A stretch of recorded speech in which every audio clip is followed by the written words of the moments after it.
안녕하세요. 회생애티 김웅 변호사입니다.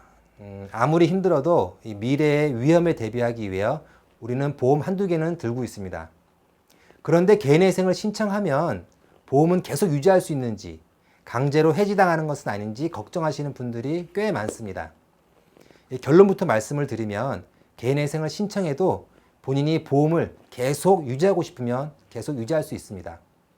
그러나 월 변제금보다 월 보험료가 상대적으로 많으면 개인회생에서는 불이익이 발생합니다.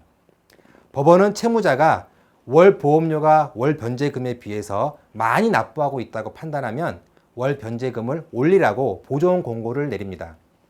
보험료 낼 여유가 있으면 빚을 더 갚으라는 것이죠. 어느 정도 올리라고 하는지 한번 살펴보겠습니다.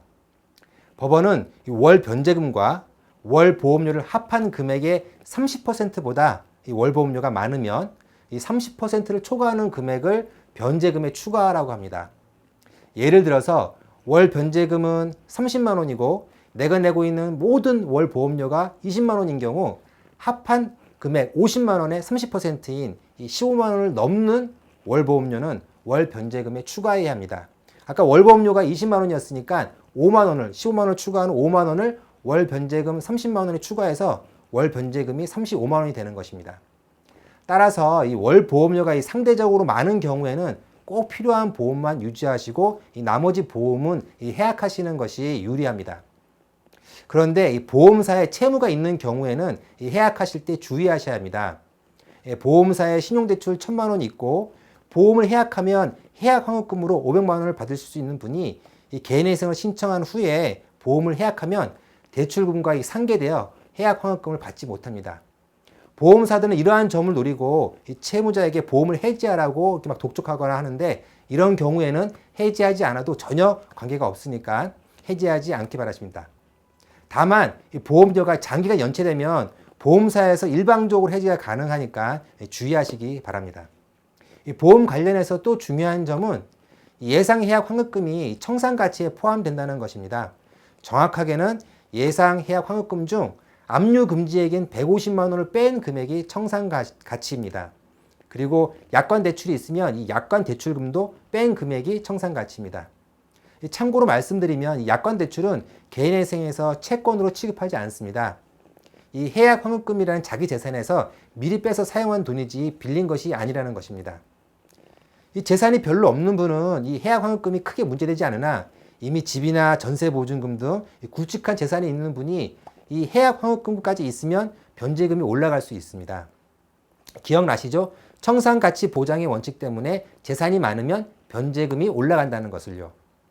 따라서 개인회생을 신청하기 전에 내가 내고 있는 보험료는 적당한지 나의 해약 환급금은 어느 정도인지 알고 계셔야 월 변제금이 얼마가 될지 더 정확하게 예상하실 수 있습니다.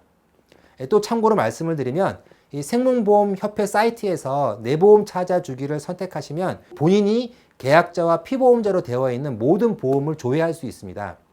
이 해약 환급금은 본인이 계약자인 보험사에 전화해서 물어보면 됩니다.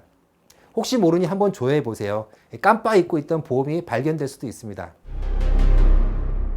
개인회생 전에 보험계약자 명의를 다른 사람으로 바꾸면 네. 청산가치가 줄어드는지 그렇게 했을 때 또 문제가 되는 건 없는지 좀 궁금합니다. 예. 보험 계약자를 갖다가 다른 사람 바꾸는 경우에 보험 가입 내역 결과 조회라는 걸 내는데 거기에 보면은 본인이 갖고 있던 계약이 다른 사람 명의로 변경된 게 나오는 수가 있어요.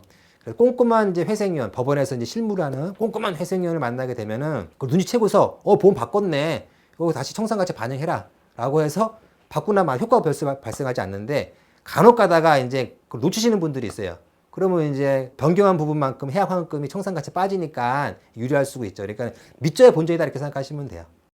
근데 실제로 이런 루트가 있으면 네. 개구멍이라고 해야 되나요? 네네네. 그런 게 있으면은 다 파악하고 있지 않을까요? 이 사람이 하는 일이니까 간혹 가다가 놓치시는 분들이 있어요. 그래서 이제 밑져야 본전이잖아요. 그렇게 해서 불이익을 받냐? 불이익을 받는 건 없다는 거예요. 그러니까 내가 이제 예를 들어 해약 환급금이 1,000만 원 있었는데 그 중에 500만 원을 다른 사람 명의로 바뀌었어. 바꾼 게 걸리면 다시 1,000만 원 되는 거야. 안 바꾼 거랑 똑같은 효과가 있는 거죠.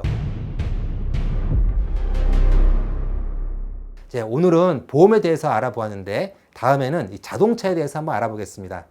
지금까지 회생애티 김웅 변호사였습니다. 감사합니다.